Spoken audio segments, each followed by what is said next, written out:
Aujourd'hui, je vous embarque dans la création d'une identité visuelle fictive pour une fleuriste. C'est un projet qui va me permettre à la fois d'explorer un univers créatif fort et d'enrichir un petit peu plus mon portfolio. Pour ce projet, je me suis basée sur le brief fictif de février du compte Instagram RBB Challenge.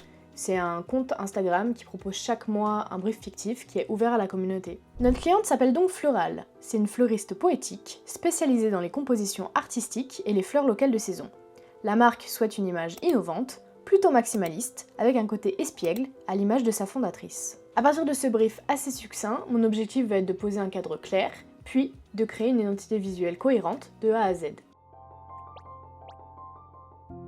Comme le brief est volontairement très ouvert, la première étape, ça va être de définir un cadre stratégique de la marque. C'est une phase qui est essentielle, parce que c'est elle qui va guider tous nos choix créatifs par la suite. La mission de Floral, ce serait de proposer des compositions florales, artistiques et de saison, destinées à une clientèle sensible à l'esthétique, au local et à l'émotion. J'imagine Floral implanté dans une grande ville, avec un positionnement plutôt premium mais accessible, c'est-à-dire avec des créations travaillées mais pas élitistes. À partir de ça, on peut dégager 4 valeurs clés pour la marque. D'abord la créativité, parce que chaque bouquet est pensé comme une composition artistique, puis l'authenticité, avec l'utilisation de fleurs locales et de saison, l'audace dans les choix visuels et les associations inattendues, puis la joie avec ce côté espiègle et vivant qui doit se ressentir dans toute la communication. Donc on pourrait résumer le positionnement de Floral ainsi. Floral aide les personnes qui veulent offrir ou s'offrir des fleurs à vivre une expérience plus sensible et créative grâce à des compositions florales de saison pensées comme de véritables œuvres vivantes. Maintenant qu'on a une bonne base pour notre stratégie de marque, on peut s'intéresser aux différents concurrents de la marque déjà implantés sur le marché. Une rapide recherche me permet d'identifier des fleuristes comme De Beaulieu, Bergamote ou encore Florette, qui travaillent déjà une image très soignée. On remarque qu'ils utilisent des logos assez minimalistes, beaucoup de typographie sans sérif et des palettes plutôt douces et naturelles. Du coup pour Floral, j'ai envie de prendre le contre-pied. Aller vers quelque chose de plus expressif, de plus vivant, de plus illustratif, pour vraiment assumer le côté innovant et maximaliste du brief. Avant de commencer à créer, j'ai besoin de poser une direction claire pour éviter de partir dans tous les sens. En général, avec mes clients, je leur propose toujours 2 moodboards pour proposer 2 ambiances différentes.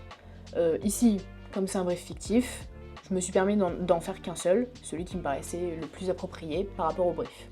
Pour Floral, j'ai envie d'une direction très organique et expressive. Des formes inspirées du végétal, des compositions denses, des couleurs franches mais naturelles, et un univers visuel qui va évoquer à la fois la poésie et une certaine exubérance maîtrisée. Selon les projets, soit je commence directement à gribouiller dans un carnet ou sur mon iPad, soit je passe directement sur Illustrator si j'ai déjà une idée précise en tête. Pour Floral, j'avais déjà une intention assez claire, donc je suis rapidement passée sur Illustrator pour explorer différentes pistes de logos. Comme souvent, je commence par travailler uniquement en noir et blanc. L'idée, c'est vraiment de me concentrer sur les formes, les équilibres et la lisibilité, sans être parasité par la couleur. Le logo de Floral, c'est donc un logo typographique qui est créé de toutes pièces à partir de 2 typographies différentes, que je suis venue retravailler et ajuster pour qu'elles dialoguent mieux entre elles.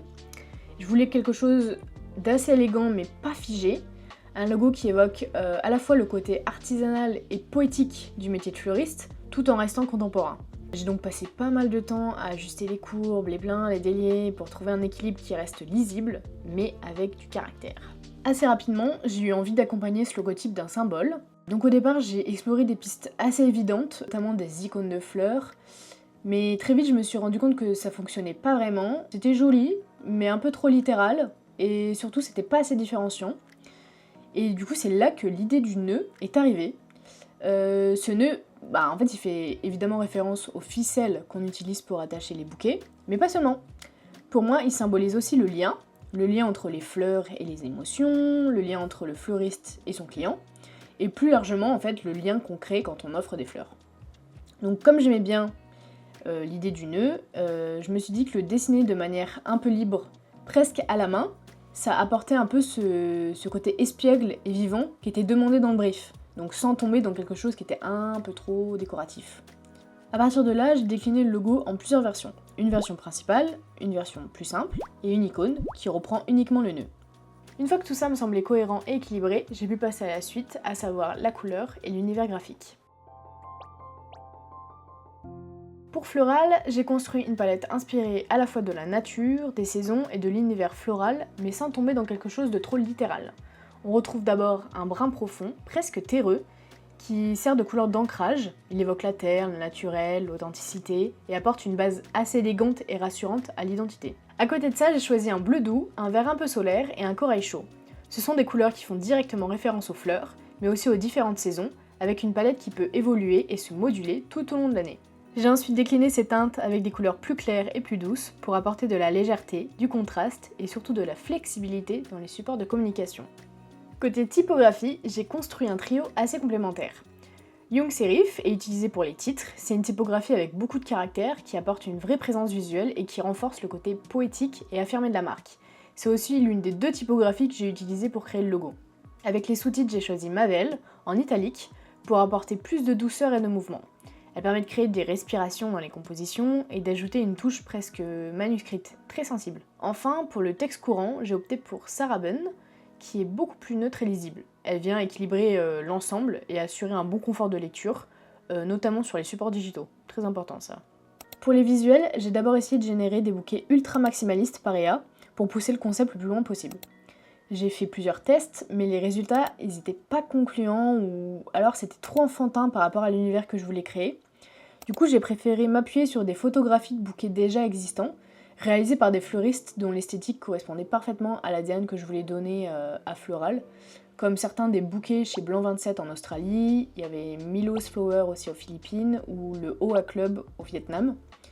L'idée, donc, c'est pas de copier leur création, mais juste de les utiliser comme support de projection pour imaginer un univers floral maximaliste, mature et très design. En parallèle de ces visuels très forts, j'ai conservé un système de formes organiques et de textures inspirées des végétaux, utilisés comme un bouquet secondaire. En fait, elles viennent surtout accompagner et structurer, embellir un peu en fait le message, sans jamais prendre le dessus sur les fleurs. J'ai ensuite décliné l'univers sur différents supports, des visuels pour les réseaux, des packaging, quelques mock-ups pour projeter la marque dans des situations réelles. Et maintenant que tout l'univers est posé, il est temps de vous dévoiler le résultat final de Floral.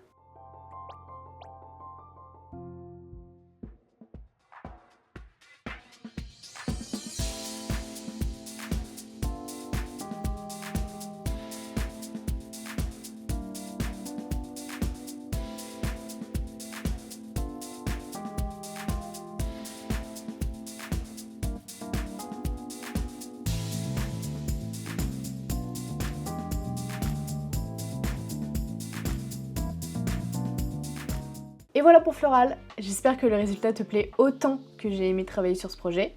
N'hésite pas à m'en faire part d'ailleurs dans l'espace commentaire.